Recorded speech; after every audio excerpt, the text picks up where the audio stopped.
आज राष्ट्रीय परिवर्तन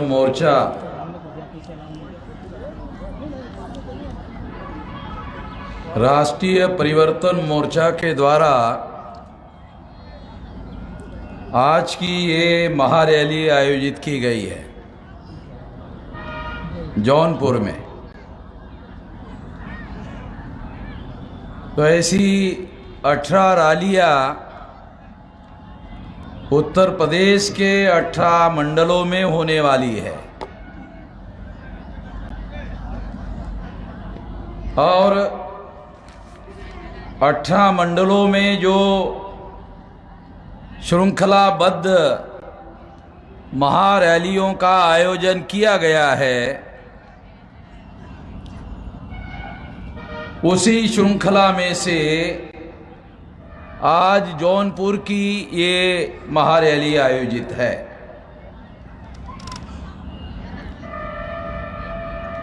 राष्ट्रीय परिवर्तन मोर्चा ये नया नाम है और इस नए नाम को थोड़ा समझाना बहुत जरूरी है। तो समझाने के लिए मैं कुछ बातें आप लोगों को बताना चाहता हूं। इस देश में कांग्रेस के द्वारा 2004 में और 2009 में सरकार बनाई गई और ये सरकार यूपीए की थी। यूपीए कांग्रेस ने, सोनिया गांधी ने इसे बनाया था। UPA united progressive alliance, U for united, P for progressive और A for alliance, united progressive alliance. इसकी सरकार 2004 और 2009 में बनाई गई। तो ये यूपीए जो थी सरकार, तो ये यूपीए एक महागठबंधन था लगभग 24 पार्टियों का। उसी तरह से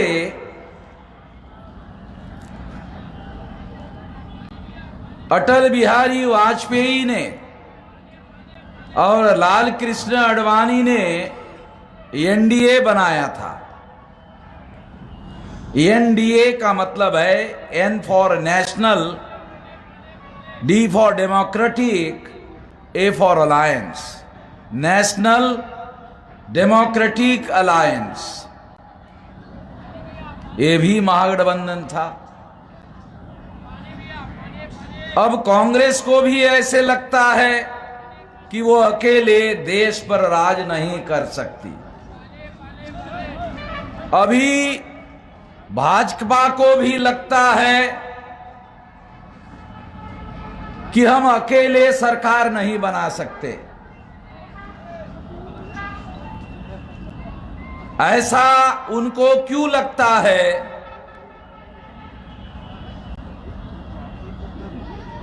तो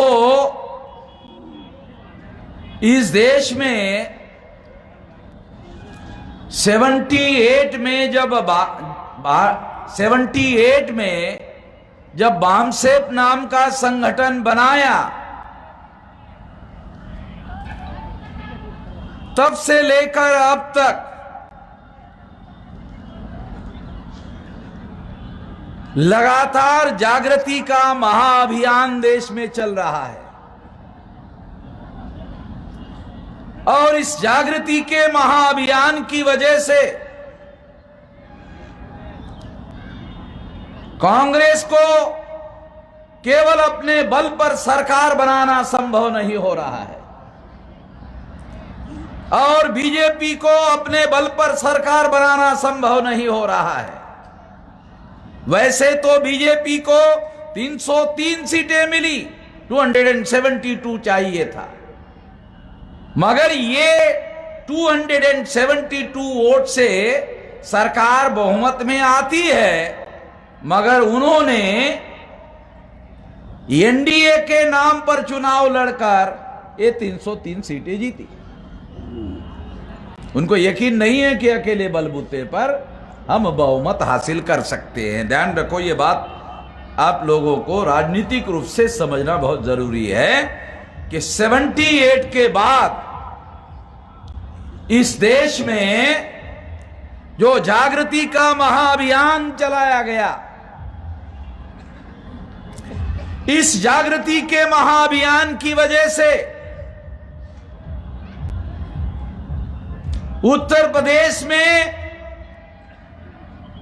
बामसेव के महाजागरण का नतीजा था कि काशीराम जी ने मुलायम सिंह जी को मुख्यमंत्री बनवाया था। उस समय केवल 13 स्टेट में और 140 जिलों में बामसेव थी, केवल 13 स्टेट में 140 जिलों में। अब 31 राज्यों में 567 जिलों में 4000 से ज्यादा तहसीलों में 22,000 से ज्यादा ब्लॉक में और 1.5 लाख से ज्यादा गांवों में अब यह संगठन फैल गया है। और ये महाजागरण राष्ट्रव्यापी हो गया है। और इस राष्ट्रव्यापी महाजागरण की वजह से न एनडीए को यकीन है, न यूपीए को यकीन है कि वो अपने बलबूते पर सरकार बना सकते हैं। इसलिए उन्होंने एनडीए बीजेपी ने बनाया, यूपीए कांग्रेस ने बनाया।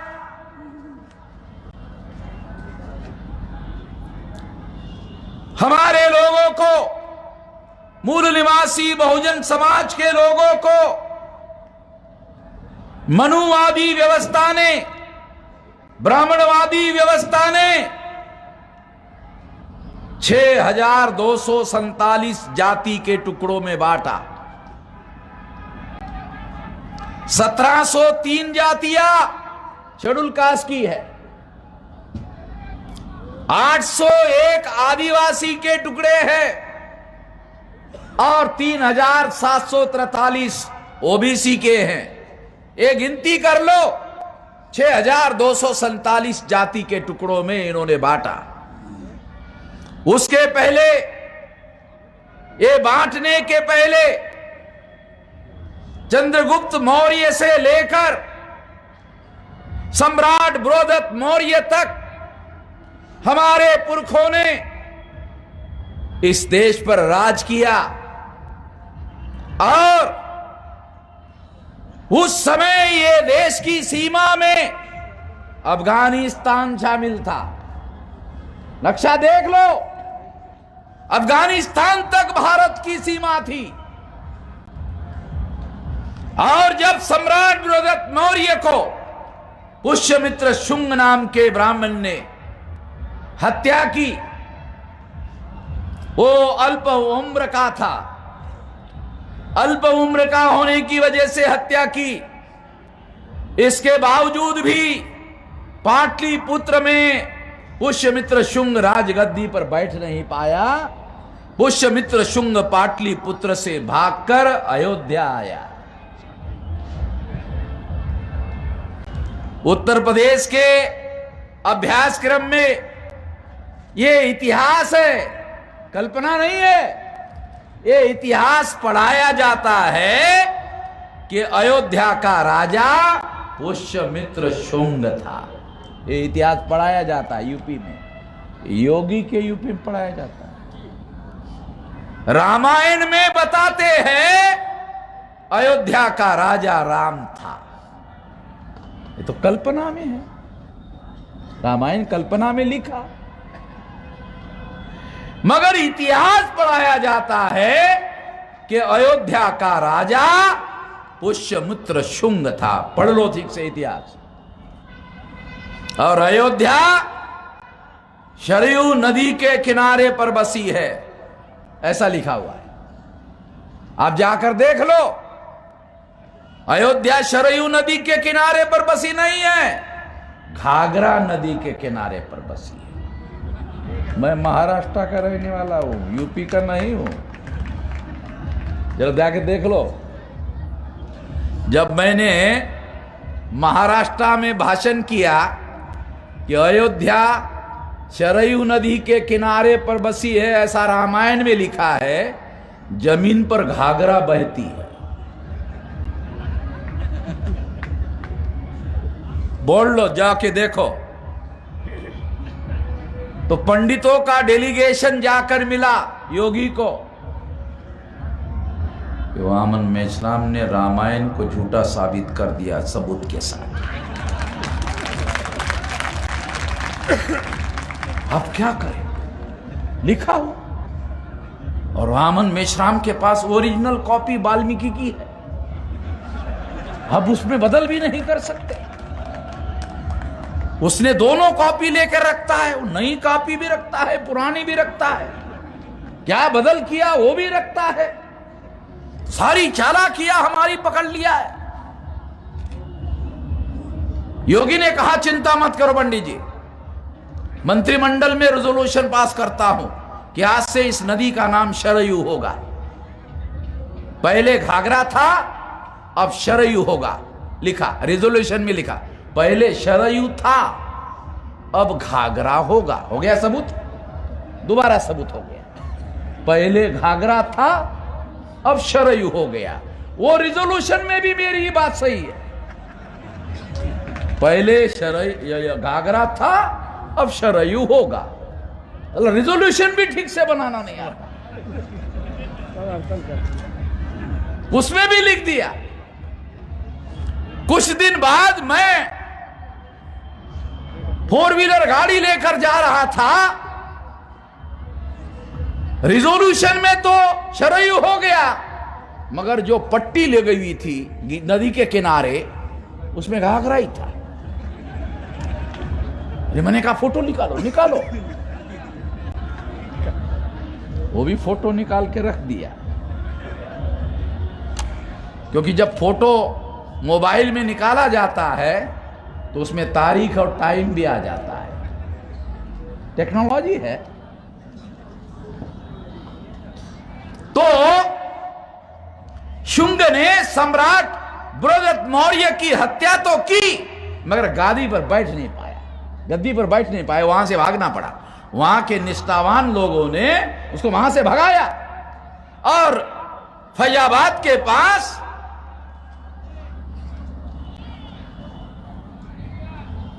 सात किलोमीटर अंतर पर अयोध्या बसाया।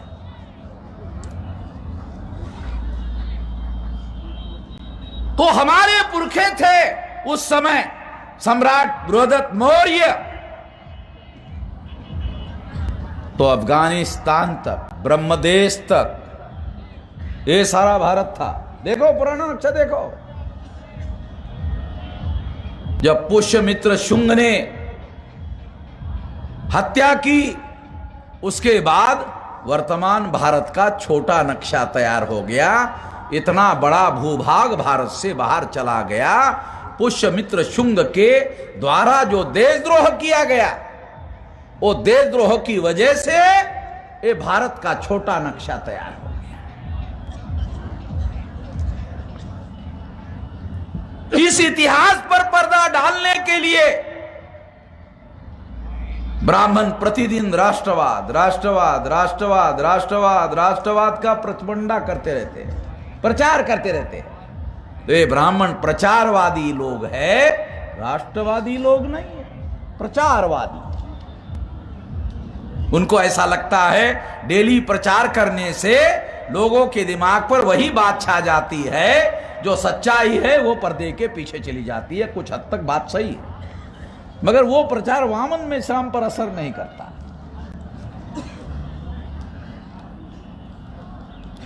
तो हमारे पुरखों ने ये विशाल देश बनाया था। वो समय 6247 टुकड़े नहीं थे। उस समय तो बुद्ध का समता, स्वतंत्रता, बंधुता और न्याय पर आधारित जो समाज है और धर्म है वो हमारे पुरखे मानते थे। इतिहास देख लो। काल्पनिक बातें नहीं कह रहा हूं, ऐतिहासिक बातें कह रहा हूं।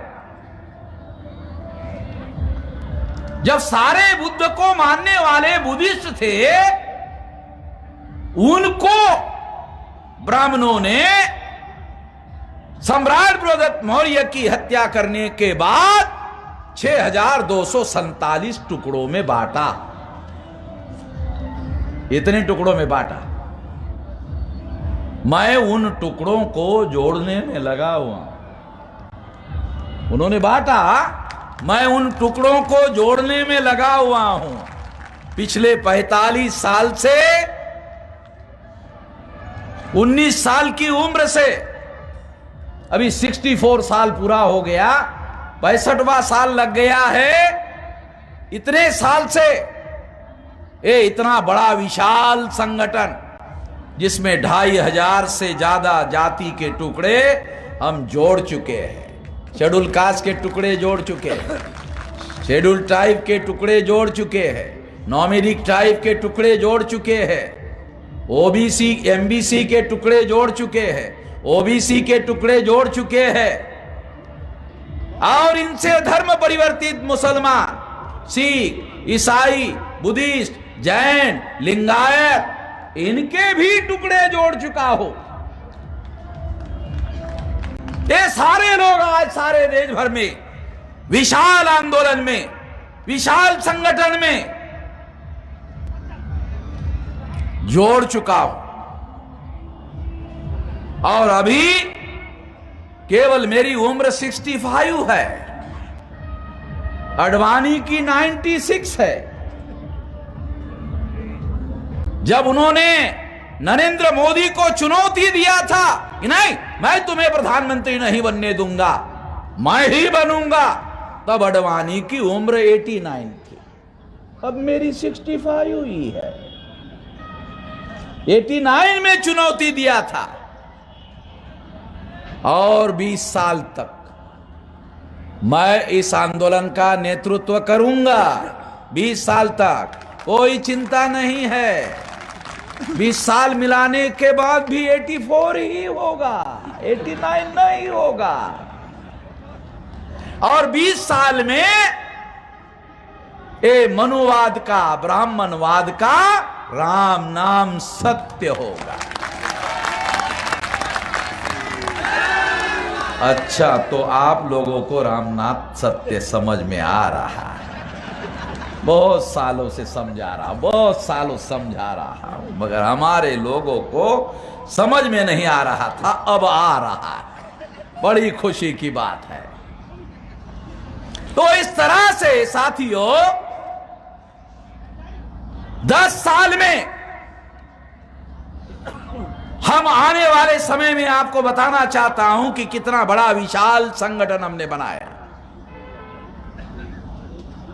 5 मार्च 2020 को 13 point roster SC ST OBC का खत्म करने के लिए और 200 पॉइंट रोस्टर लागू करने के लिए, जो उन्होंने आरक्षण समाप्त कर दिया था, 13 पॉइंट रोस्टर लागू करके हमने भारत बंद करवाया। और भारत बंद करने के बाद बहुत बड़ा भारत बंद हो गया। भारत बंद होने के बाद नरेंद्र मोदी को संसद में संविधान संशोधन करना पड़ा और 200 पॉइंट रोस्टर लागू करना पड़ा। आप जानते हो नरेंद्र मोदी कितना आंकड़ू है, कितना आंकड़ू है। साल भर से ज्यादा किसान दिल्ली के बॉर्डर पर रहे तब भी नहीं माना, साल भर रहना पड़ा।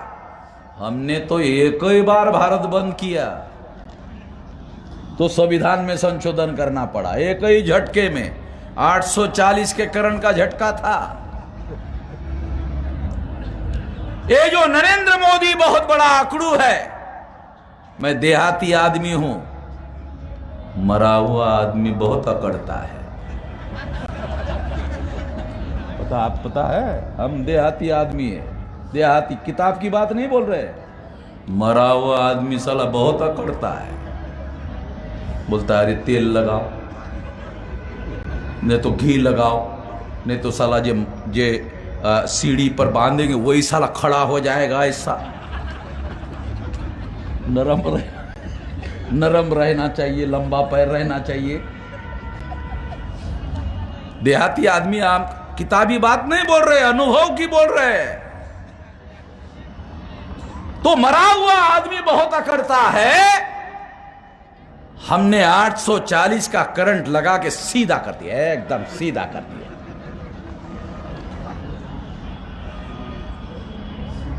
इतना बड़ा भारत बंद करवाया।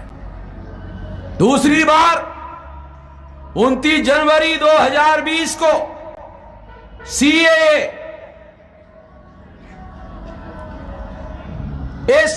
के मुद्दे पर भारत बंद करवाया। जिस सीएए के ऊपर 19,48,000 लोगों को आसाम में नागरिकता के अधिकार से वंचित किया। नागरिकता के अधिकार से वंचित करने का क्या मतलब है? कि तुम भारत के नागरिक नहीं हो। उसका दूसरा अर्थ क्या है? तुमको भारत के भूमि पर झोपड़ी बनाने का भी अधिकार नहीं। झोपड़ी, घर तो बहुत दूर की बात है, झोपड़ी बनाने का भी अधिकार नहीं। अगर बना लिया तो वो सरकार में जमा हो गया। जमीन ले लिया, सरकार में जमा हो गया।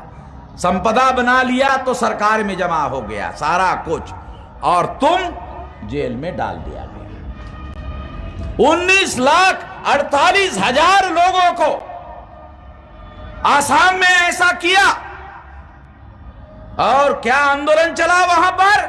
बांग्लादेशी घुसपैठिया, बांग्लादेशी घुसपैठिया। लोगों को लगा बांग्लादेशी घुसपैठिया मुसलमान रहे होंगे, बांग्लादेशी मुसलमान रहे होंगे, इसलिए तो घुसपैठी कह रहे थे। तुम्हारे लोगों ने आंदोलन चलाया। SC ST OBC जो आसाम के थे उन्होंने भी साथ दिया RSS बीजेपी को।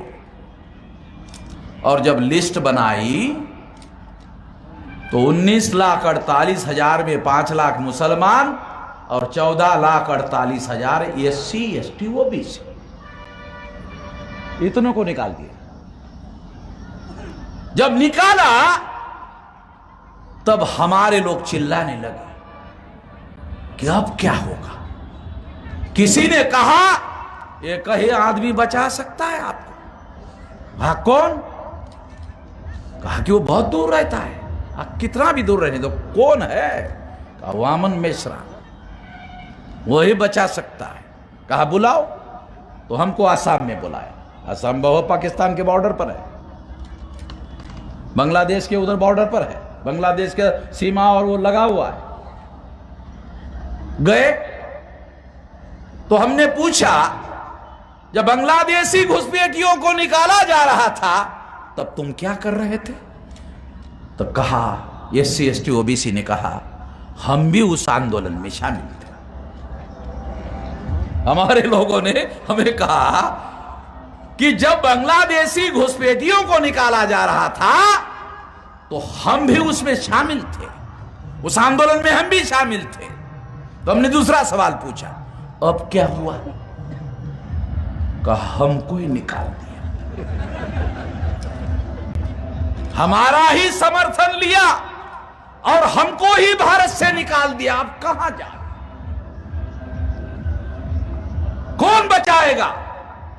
इसलिए आपके पास आए, बताइए क्या करें? कहा कि चिंता मत करो, जो भी कागज है मुझे दे दो, इस मुद्दे पर भारत बंद मैं करूंगा। आसाम के बाहर जो पूरा भारत है वो भारत मैं बंद करूंगा। भारत बंद किया, नहीं तो daily Narendra Modi, Amit Shah daily daily कहते थे CA CA CA CA CA, सारे एक दिन 10-10 खबरें अखबार में आती थी सीए। और जब हमने 29 जनवरी 2020 को भारत बंद करवा दिया, दूसरे दिन से नरेंद्र मोदी और अमित शाह ने सीएए बोलना बंद कर दिया। अब सीएए, अब हम बोल रहे सीएए, अब वो बंद है, अब वो बोलना बंद कर दिए और उनकी बोलती हमने बंद कर दी। जब हमने भारत बंद किया तो दिल्ली में आरएसएस, विश्व हिंदू परिषद और बीजेपी के लोग बैठे और मंथन करने लगे, कहने लगे कि सीएए तो वामन मेश्राम का मुद्दा नहीं था, वामन मेश्राम का मुद्दा तो आरक्षण था, सीएए तो हमारा मुद्दा था। हमने वामन मेश्राम को तैयार रेडीमेड बना करके दिया, तस्तरी में परोस कर दिया, पंच पकवान की तरह पका कर दिया और फिर उसको आधार बनाकर वामन मेश्राम ने भारत बंद किया। तो सारे देश के मुसलमानों ने भी भर भरा कर साथ सहयोग दिया कि हम लोग daily daily daily SC ST OBC को मुसलमानों से लड़ाते हैं, मुसलमानों से भिड़ाते हैं। डेली हमारा एक गेम चल रहा है, डेली का गेम। आरएसएस, बीजेपी, विश्व हिंदू परिषद का गेम जानते हो? वो कबड्डी नहीं खेलते, ये हमारा भारत का खेल। वो क्रिकेट नहीं खेलते, वो इंग्लैंड का खेल। वो हॉकी नहीं खेलते। वो कौन सा खेल खेलते हैं? आरएसएस, बीजेपी, विश्व हिंदू परिषद वाले एससी एसटी ओबीसी को मुसलमानों से लड़ाते हैं, भिड़ाते हैं। ये आरएसएस, विश्व हिंदू परिषद का, बीजेपी का नेशनल गेम है, नया गेम है। किसी को पता नहीं है गेम, ये गेम है, एक खेल है और ये खेल वही खेलते रहते हैं। और इसी के तहत उन्होंने सीएए को लाया और अमित शाह ने संसद में घोषित किया था सारे देश भर लागू करेंगे। जब हमने भारत बंद किया सीएए के विरोध में, तो विरोधी पार्टी के लोगों ने अमित शाह को संसद में पूछा कि वो जो सीएए तुम भारत भर में लागू करने वाले थे, तो तैयारी कहां तक आ गई है लागू करने की? शाह को संसद में अपोजिशन वालों ने पूछा, ये तैयारी कहां तक आ गई है? तो अमित शाह को बड़ी शर्म लगी, साला मैंने ही घोषित किया था संसद में, अब मैं कौन से मुंह से कहूं, मेरे पास तो मुंह भी नहीं है कहने का। तो उसने state minister Kishan Reddy, home minister था राज्य, स्टेट मिनिस्टर, उसको बुलाया और कान में कहा कि मुझे तो बड़ी शर्म लग रही है, ऐसा कर तू बोल दे। तो उसने भी बोला क्या बोले?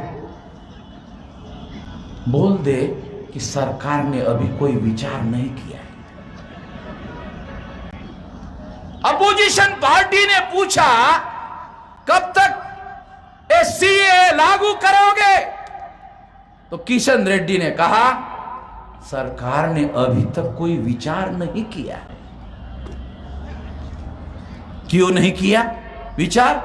क्योंकि विचार करेंगे तो फिर वामन मेश्राम भारत बंद कर देगा।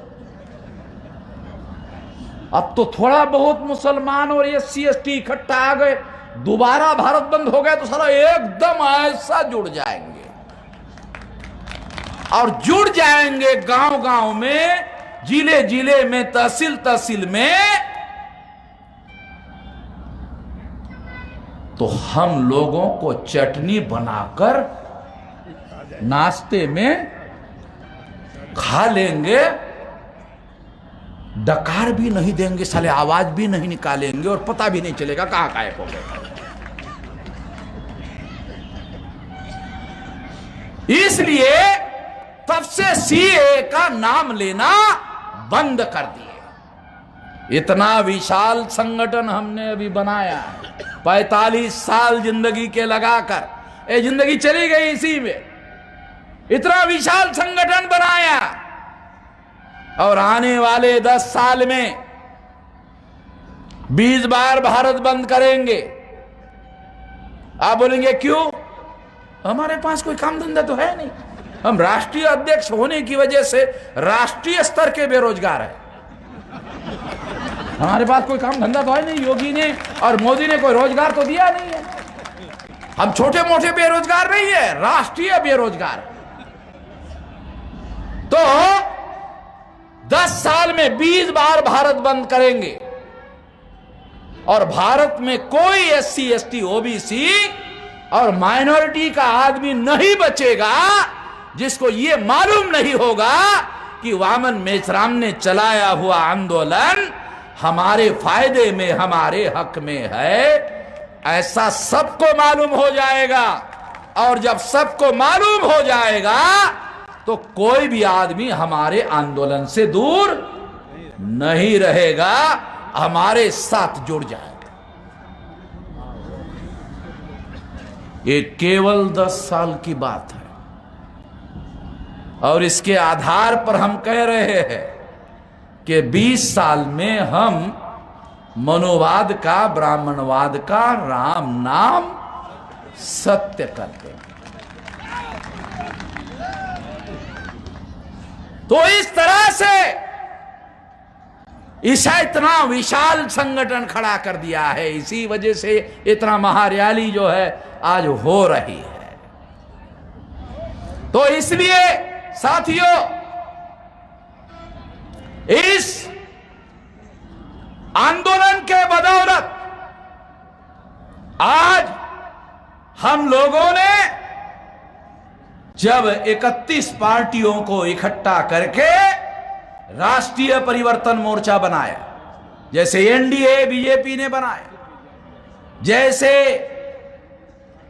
यूपीए कांग्रेस ने बनाया, वैसे हमने राष्ट्रीय परिवर्तन मोर्चा बनाया। जब बनाया था 31 पार्टी थी, कल तक 36 हो गई थी, अभी यहां आकर पता चला 37 हो गई है। किधर है भाई हमारा भाई? हाँ, ये भी 37 नंबर में आ गया। और मेरठ से टेलीफोन आ रहा था दिन भर में कि हमारे पास भी और भी कुछ लोग है और 2 प्रतापगढ़ में भी है। तो ये आजमगढ़ जाते जाते, गोरखपुर जाते जाते योगी के 40 हो जाएंगे। आजमगढ़ के लोग भी इंतजार कर रहे हैं। हाँ, तो इस तरह से ये राष्ट्रीय परिवर्तन मोर्चा का महागठबंधन ये धीरे धीरे धीरे धीरे धीरे धीरे अब यूपी में बढ़ रहा है और 2024 तक राष्ट्रीय स्तर का, सारे देश के जो छोटे मध्यम राज्य स्तर के, राष्ट्रीय स्तर के जितने संगठन हैं वो सारे के सारे जो है इस परिवर्तन महायात्रा में शामिल हो जाएंगे। अभी उत्तर प्रदेश के गैर राजनीतिक 10,000 संगठन, अभी हमने लोगों को लगाया, प्रोफेसर साहब 10,000 गैर राजनीतिक संगठन को भी जोड़ रहे ना, ये तो राजनीतिक हो गया।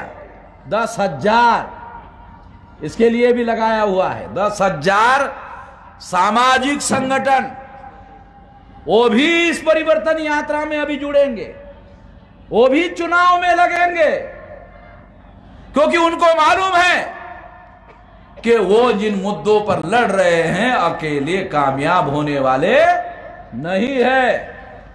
और हमारा बाकायदा इतना विशाल संगठन बन गया है, फिर भी हम हमारे समाज के, बहुजन समाज के लोगों को इकट्ठा करने में और इकट्ठा जोड़ने में लगे हुए हैं। केवल लोगों को नहीं, संगठनों को भी समेटने में लगे हुए हैं। जब मैं उत्तर प्रदेश आया तो मुझे बड़ी अजीब जानकारी मिली। ये बहुजन समाज का क्या मतलब है? तो कहा schedule caste, Bahujan Samaj schedule caste. अरे तो यूपी में केवल शेड्यूल कास्ट 21% है, 21% बहुजन कैसे होगा? 21% से थोड़ी बहुजन होता है। 79% बाहर है और 21% बहुजन कैसे हो गया? ये तो बड़ी अजीब किस्म की बात यूपी में हमको सुनने को मिली। तो इसलिए मैं बताना चाहता हूं बहुजन शब्द का क्या अर्थ है। बहुजन का अर्थ है जिसमें शेड्यूल कास्ट शामिल है, जिसमें मोस्ट बैकवर्ड शेड्यूल कास्ट शामिल है, जिसमें एक्सट्रीम बैकवर्ड शेड्यूल कास्ट शामिल है, जिसमें शेड्यूल ट्राइब आदिवासी शामिल है, जिसमें नॉमिडिक ट्राइब शामिल है, जिसमें एमबीसी शामिल है, जिसमें ओबीसी शामिल है, और इनसे कन्वर्टेड मुस्लिम, सिख, ईसाई, बुद्धिस्ट, जैन, लिंगायत शामिल है। इतने सारे लोगों को मिलकर बहुजन शब्द बनता है। बुद्ध ने जो बहुजन हिताय बहुजन सुखाय कहा था, वो केवल शेड्यूल कास्ट नहीं था। न बुद्ध के समय में कोई शेड्यूल कास्ट था, बुद्ध के समय में कोई शेड्यूल कास्ट नहीं था। ये तो ब्राह्मणवाद जब बढ़ा तब टचेबल अनटचेबल ये मामला सम्राट बृहदत्त मौर्य की हत्या करने के बाद कुछ लोगों को टचेबल और कुछ को अनटचेबल बनाया। इतिहास पढ़ने की जरूरत है, कौन सी चीज कब आई। इसलिए साथियों, आज ये बातें हम लोगों को समझने की जरूरत है। 6247 जाति के टुकड़ों में हम लोगों को बांटा, हम सारे मिलकर बहुजन बनते हैं और इनकी लड़ाई और इनके लिए समता, स्वतंत्रता, बंधुता और न्याय पर आधारित समाज और राष्ट्र का निर्माण का संकल्प बाबा साहब अंबेडकर ने संविधान के पहले पन्ने पर लिखा हुआ है। पढ़ ले, ठीक से पढ़ लेना, लिखा हुआ लिखित है। उसे लक्ष्य मानकर संविधान का preamble, objective of the constitution को पहला लक्ष्य बनाकर हम लोग काम कर रहे हैं और उस काम को अंजाम तक पहुंचाने के लिए अब मैंने राजनीति के मैदान में हस्तक्षेप करने का निर्णय लिया। जब 31 पार्टी के लोग मेरे पास आए और कहने लगे कि आपके नेतृत्व में हम लड़ना चाहते हैं, मैंने कहा मैं तो कोई राजनीतिक दल का सदस्य नहीं हूं, मैं किसी पार्टी का सदस्य नहीं हूं। नहीं कहा कि नहीं आपके नेतृत्व में लड़ना चाहते। तो हमने कहा चलो ठीक है, हम मैदान में तो लड़ ही रहे हैं, अब राजनीति में हस्तक्षेप करेंगे। किसी राजनीतिक दल की सदस्यता स्वीकार किए बगैर राजनीति में हस्तक्षेप करेंगे। और राजनीति में हस्तक्षेप क्यों करेंगे? तो हमें हमारे समाज, बहुजन समाज को शासन करती जमात बनाना है। वामन मेश्राम को एमएलए एमपी नहीं बनना है, वामन मेश्राम को सांसद विधायक नहीं बनना है। ये मेरे लिए बहुत छोटी चीज है, बहुत छोटी चीज है। आप लोगों को बड़ी चीज लगती है, ये मेरे लिए छोटी छोटी चीज है। जब हम हमारे समाज को शासन करता जमात देखेंगे तब हम संतुष्ट होंगे। अब हमारा, तब हमें खुशी होगी। इस एक आदमी को एमएलए बनाना, एक मायावती को हमने बनाया। देखा उसकी हालत क्या है।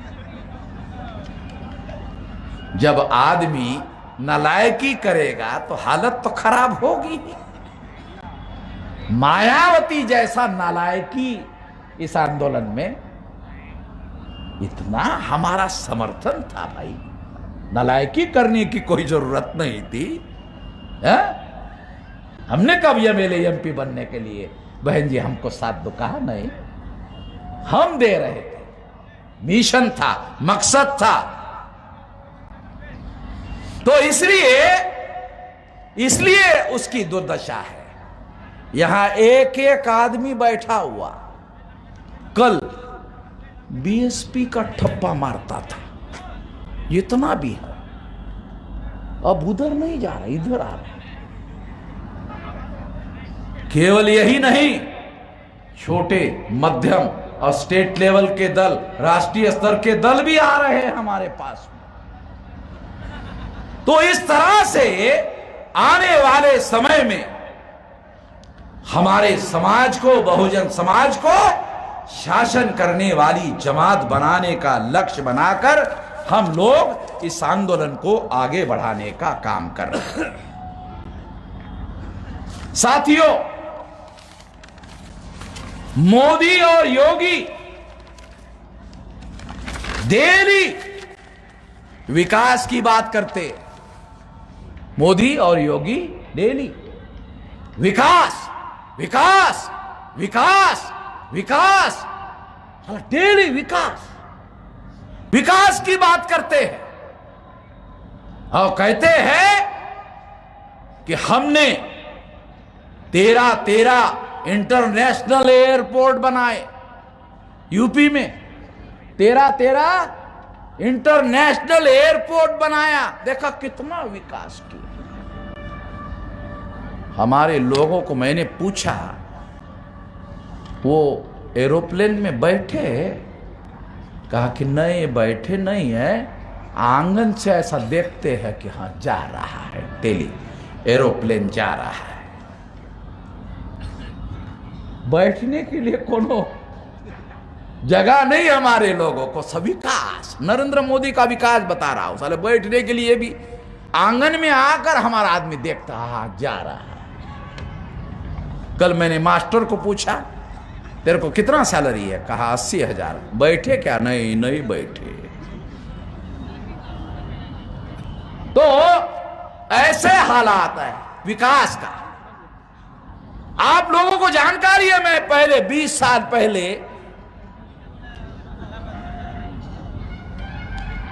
मिर्जापुर जाता था, सड़क में बहुत खड्डे और बहुत साला झटका लगता था। 20 साल पहले सिंगल लाइन वाला रोड था, तो इन्होंने डबल लेन बनाया, कहीं 4 लेन बनाया, कभी 4 का 6 लेन बनाया, कभी 8 लेन वाला रोड बनाया। यानी रोड बड़ा कर दिया, चौड़ा कर दिया, और वहां लिखा साइकिल लेकर नहीं चला सकते, बैलगाड़ी नहीं चला सकते, घोड़ा गाड़ी नहीं चला सकते, मोटरसाइकिल नहीं चला सकते। और यही साधन हमारे पास है। हमारे पास कोनो 4 लाइन तो है, 4 व्हीलर तो है नहीं। इसलिए हमारे लिए ये विकास नहीं है। जो ये नरेंद्र मोदी जो विकास की बात कर रहे हैं, वो विकास, डेवलपमेंट ऑफ द कंट्री, देश का विकास, development of the country, development of the people of the country, लोगों का विकास नहीं है, ये डेवलपमेंट ऑफ द कंट्री का विकास है। ब्रिज है, ओवर ब्रिज है, ओवर ब्रिज के ऊपर रेल लाइन है, और उसमें हमारे लोगों को चलने की इजाजत नहीं है। यह है विकास नरेंद्र मोदी का। देश में रहने वाले गांव के 90% लोग भूखमरी के शिकार, शहरों के 75% लोग भूखमरी के शिकार। और नरेंद्र मोदी कहता है किसी को मरने नहीं दूंगा। हाँ, बराबर है, किसी को मरने नहीं दूंगा मतलब मरने तक पहुंचाया, मरने नहीं दूंगा बराबर है, वहां तक पहुंचाया, मगर मरने नहीं दूंगा। क्यों नहीं मरने दूंगा? 5 किलो अनाज दूंगा, मरने नहीं दूंगा। 5 किलो महीने भर कैसे चलेगा? नहीं, मैंने केवल मरने नहीं दूंगा ये कहा, हट्टा कट्टा बनाऊंगा थोड़ी कहा। मरने नहीं दूंगा ये कहा। हट्टा कट्टा बनाएंगे तो साले आंख दिखाकर मोदीवा को देखेंगे, मोदीवा तो नहीं, इतना हट्टा कट्टा नहीं बना सकते। तो कितना? 5 किलो दूंगा ताकि चलकर 5 किलो के नाम पर कमल को ठप्पा मार सके। इतना इतना इतना कर, ज्यादा नहीं, इससे ज्यादा खतरनाक है। पैर में इतनी ही ताकत आनी चाहिए कि वह कमल पर ठप्पा मार सके, इससे ज्यादा ताकत नहीं होनी चाहिए। तो इस तरह से इन लोगों का विकास ये हमारे लोगों का सत्यानाश कर रहा है। विकास क्या होना चाहिए? लोग बोलेंगे अरे तुम्हारा ठीक है भाई, तुम बोल रहे ये विकास नहीं है, ये देश का विकास है, रहने वाले लोगों का विकास नहीं है। क्या विकास होना चाहिए? देखो, सिंपल सिंपल, साधारण से साधारण आदमी को क्या चाहिए? गरीब से गरीब आदमी को क्या चाहिए? रोटी पेट भर। बहुत उम्मीद नहीं है उसकी, बहुत ज्यादा उम्मीद नहीं है। अरे 75 साल हो गए आजादी को। तुम कह रहे थे उस समय गांधी नेहरू कि तुम लोगों को कपड़े पहनने को नहीं मिल रहे, इसलिए गांधी ने अपने शरीर के ऊपर का कपड़ा निकालकर फेंक दिया कि मैं नहीं पहनूंगा। तो ये अंग्रेजों की वजह से है। अब अंग्रेज जाकर साले 75 साल हो गए, आजादी को 75 साल हो गए, तो लोगों को पेट भर अन्न नहीं मिल रहा है, कपड़ा नहीं मिल रहा है तन पर ढकने वाला पूरा, पेट भर अन्न नहीं, रोटी, कपड़ा, मकान, झोपड़ी नहीं है हमारे लोगों को। तो कम से कम 75 साल में रोटी, कपड़ा और मकान पर्याप्त, इतनी उम्मीद है। बहुत ज्यादा गरीब की उम्मीद नहीं है, इतना भी नहीं किया। एक 3 बातें। दूसरा, शिक्षा। गरीब से गरीब आदमी के बच्चों को शिक्षा चाहिए। आजादी, अरे अंग्रेजों की गुलामी नहीं, मुगलों की गुलामी नहीं, अब तो हमारा राज है, तो इसमें शिक्षा चाहिए। ज्योतिराव फुले कहते थे कुछ मत दो हमें, हमें शिक्षा, शिक्षा। दूसरा, स्वास्थ्य। गरीब से गरीब आदमी, हमारा आदमी, ध्यान रखो, एससी, एसटी, ओबीसी और माइनॉरिटी का आदमी तुमसे 5 किलो अनाज नहीं चाहता है। वो क्या चाहता है?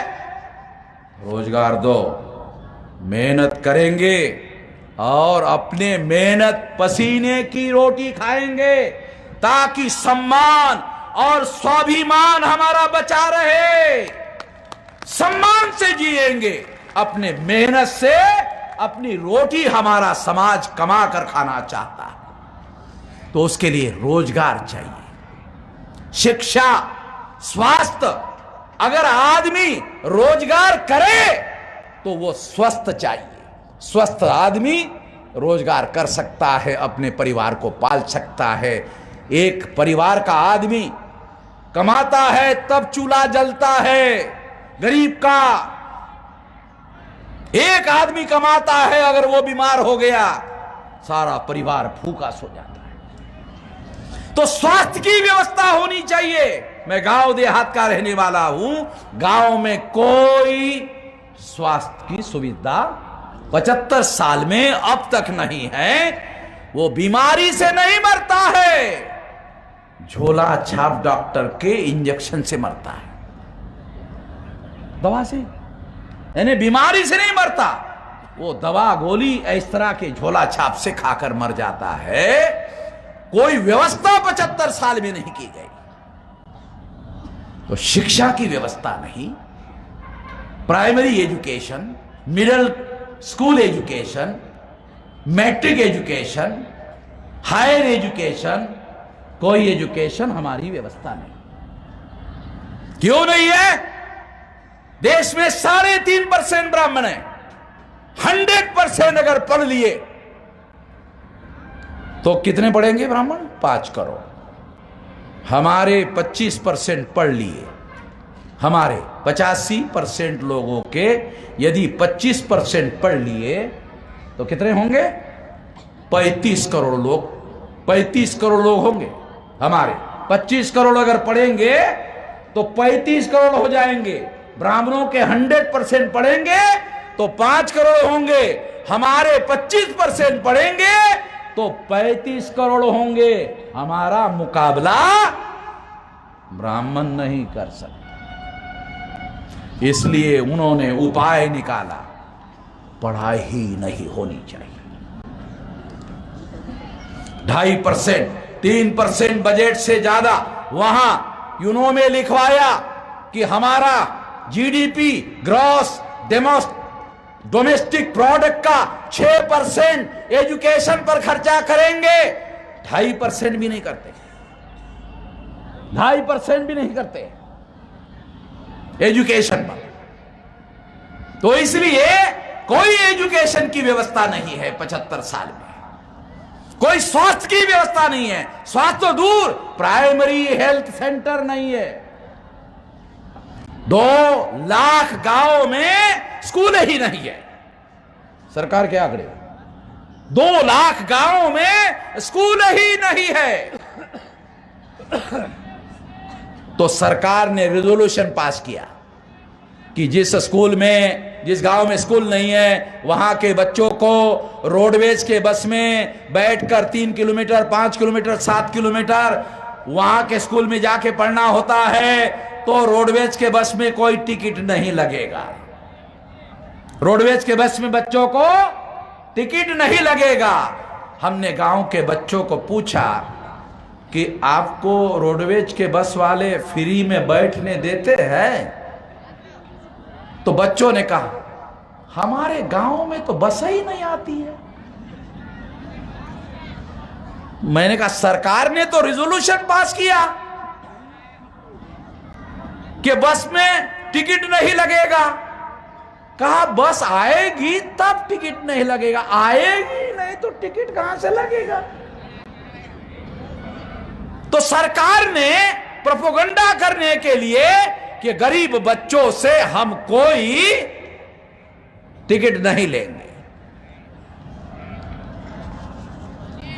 तो इससे सिद्ध होता है कि 2 लाख गांवों की शिक्षा की व्यवस्था भी अभी नहीं है। कौन है वहां पढ़ने वाले बच्चे? हमारे बच्चे।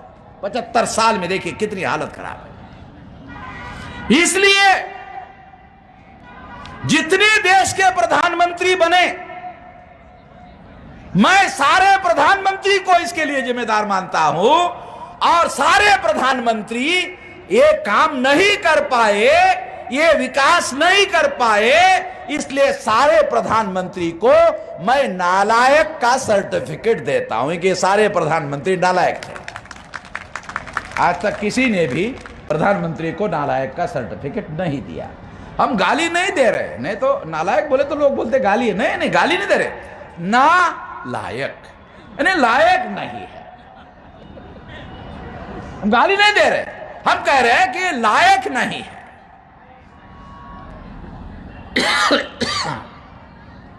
तो इस तरह से साथियों, ये सारा हमारे लोगों के लिए जो जरूरी है, रोटी, कपड़ा और मकान, शिक्षा, स्वास्थ्य और रोजगार, अगर रोजगार नहीं दे सकते तो स्वयं रोजगार की व्यवस्था करो। अगर स्वयं रोजगार नहीं दे सकते तो रोजगार भत्ता दो। मैं अमेरिका गया, मैं इंग्लैंड गया, मैं यूरोप गया, वहां देखो क्या है। जो बेरोजगार होता है वो जिलाधिकारी ऑफिस में जाके लिखवा देता है कि मैं बेरोजगार हूं, मेरे पास कोई रोजगार नहीं है। तो सरकार अधिकारी उसको कहते हैं कि अकाउंट नंबर है, हाँ है, लिख दो। वो घर में जाने के पहले ही उसके अकाउंट में पैसा पहुंच जाता है और सरकार उसको लेटर भेज देती है 6 महीने तक मिलेगा। 6 महीने तक मिलेगा, तुम हमारे ऑफिस से संपर्क में रहो, 6 महीने में तुम्हें रोजगार दे देंगे, नहीं तो बेरोजगारी भत्ता देंगे। 6 महीने में उसको बुलाकर रोजगार दे दिया जाता है, बेरोजगारी भत्ता बंद हो जाता है। अरे इतना तो अपेक्षा है, नहीं बहुत ज्यादा नहीं है, इतना अपेक्षा है। सरकार के पास बजट की कोई कमी नहीं है। 35 लाख करोड़, कितना है? 35 लाख करोड़ सेंट्रल गवर्नमेंट का बजट है, राज्य सरकार का अलग है, महानगर पालिका, ये बॉम्बे की महानगर पालिका है, जानते हो, महानगर पालिका 40,000 करोड़ का बजट अकेले महानगर पालिका का साल का। महाराष्ट्र के बॉम्बे के एक महानगर पालिका का 40,000 करोड़ रुपए का बजट। तो ऐसा बजट नगर पालिका का होता है, जिला पंचायत का होता है, तालुका पंचायत का होता है, ग्राम पंचायत का होता है। सभी को टैक्स लगाने का अधिकार है, पैसे की कोई कमी नहीं है। कोविड-19 में जब लोग 2-2 हजार किलोमीटर पैदल चल रहे थे, ऐसा हालत में हमारे लोग भोग रहे थे, तब उद्योगपतियों ने 12 लाख करोड़ रुपया कमाया। कहां से आया? हमारे लोगों तो बेरोजगार आपने बनाया। 12 लाख करोड़ रुपया कहां से आया? सरकारी संपत्ति को सरकार ने बेचा, जो 5,000 करोड़ की संपत्ति 1,000 करोड़ में बेच दिया और लाखों करोड़ रुपया कमाया। सरकारी संपत्ति को बेच रहे। तो इस तरह से साथियों, ये विकास जो नरेंद्र मोदी कह रहा है, ये विकास केवल चंद घरानों का विकास है। गरीब लोगों का कोई इसमें काम नहीं हो रहा है, कोई भी काम गरीब के विकास का नहीं हो रहा है। ये डेवलपमेंट ऑफ द कंट्री का विकास है, ये development of the people of the country का विकास नहीं है, ये देश में रहने वाले लोगों का विकास नहीं है। इसलिए इन लोगों को बदलना होगा। बदलने के लिए राष्ट्रीय परिवर्तन मोर्चा बनाया, इनको बदलना होगा। और 35 लाख करोड़ का बजट रोटी, कपड़ा और मकान, शिक्षा, स्वास्थ्य, रोजगार, स्वयं रोजगार, नहीं तो बेरोजगार भत्ता, इसके लिए डाइवर्ट किया जा सकता है। ग्राम पंचायत का भी बजट और देश की संसद का भी बजट इस काम के लिए लगा दो। देखो फिर देश में रहने वाले लोगों का विकास कैसे नहीं होगा। ये बजट लगा दो इधर, सिंपल, इधर डाइवर्ट कर दो, कैसे विकास नहीं होता। अरे 1.5 गुना किसान को मेहनत का, मैं किसान का बेटा हूं, मैं जानता हूं, गांव में पूरा परिवार खेती में काम करता है तब फसल निकलती है। केवल किसान अकेले खेती में काम नहीं करता, अरे सारा का सारा परिवार लगता है तब जाके फसल निकलती है। तो सारे के सारे परिवार का मेहनत लगती है तब फसल निकलती है। मैं खुद खेती में हल चलाने का काम किया, मैं जानता हूं। 1.5 गुना देने का वादा नरेंद्र मोदी ने किया था।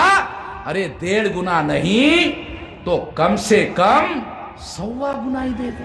हमारा 1 रुपया खर्चा हो रहा है तो इसके बदले में 1.25 रुपया दे दे। मगर रुपया खर्चा हो रहा है और किसान को 60%, 70% मिल रहा है। यानी इस वजह से उनको आत्महत्या करनी पड़ रही है। ये सारे आंकड़े हैं मेरे पास। ऐसा महाराष्ट्र के जलगांव जिले के तहसीलदार ने, एक किसान ने एप्लीकेशन किया कि हमारा इनकम माइनस में है, हमारा इनकम माइनस में है, ये हमारा डाटा है, ये हमारा खर्चा है, ये हमारा इनकम है, हमें माइनस इनकम का सर्टिफिकेट दो। कहा कि ये तो आज तक नहीं बना, कि हम तो डाटा दे रहे भाई हैं? आप बोल रहे ना कि आप बताओ हाँ, ये लो, हमने सब बताया और ये सारे रसीद है, बेचने के इनकम है, हमारे मेहनत को जोड़ा, माइनस का सर्टिफिकेट दो। कहा कि दिया तो नहीं आज, मगर आपके डॉक्यूमेंट तो साले सब ओरिजिनल है, सर्टिफिकेट तो देना पड़ेगा। उसको माइनस का सर्टिफिकेट तहसीलदार ने दिया। भारत के इतिहास में मैं देख के हैरान हो गया, माइनस का सर्टिफिकेट, माइनस इनकम सर्टिफिकेट, साला हैरान करने वाली बात। देश में ऐसा हो रहा है। इसलिए इस देश में आखिरी बात कहता कि जिन लोगों ने आप लोगों के पिछवाड़े पर लात मारा 75 साल में, अब समय आ गया 2022 में और 2024 में इनके लोगों के पिछवाड़े पर लात मारने। बाबा साहब आंबेडकर ने 26 जनवरी 1950 को संविधान लागू किया, आपको वोट का अधिकार दिया, आप लोगों ने माना वोट का अधिकार, वोट देने का अधिकार है। गलत। वोट का अधिकार वोट देने का अधिकार नहीं है, वोट का अधिकार शासक बनने का अधिकार। अरे 100 में 50 ही हम, और 85% लोगों में 50% लोग, 42.5% अगर एक तरफ हो जाते हैं तो शासक वर्ग बन जाता है।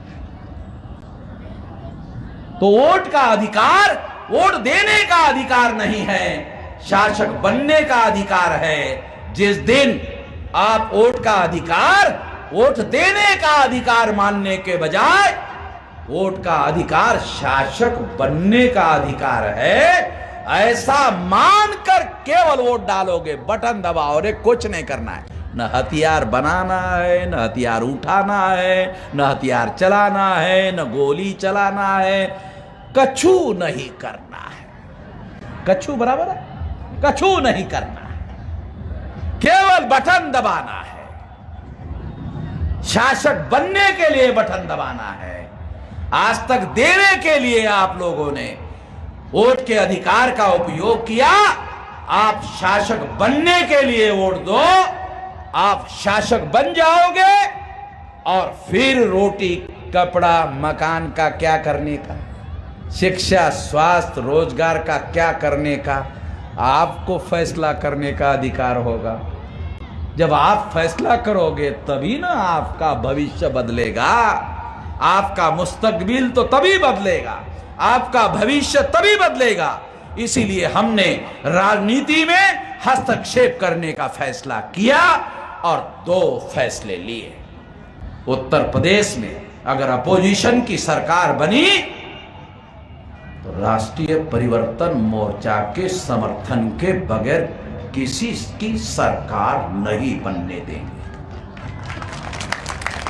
अगर अपोजिशन की सरकार बनी तो राष्ट्रीय परिवर्तन मोर्चा के समर्थन के बगैर किसी की सरकार नहीं बनने देंगे। हमारे समर्थन के बगैर कोई सरकार नहीं बनेगी और बनने भी नहीं देंगे। इस रणनीति पर काम करेंगे। इस रणनीति को अमल में लाने के लिए आप साथ सहयोग करोगे, इस आशा और विश्वास के साथ आपने मेरी बात ध्यान से सुनी, इसलिए आभार, धन्यवाद।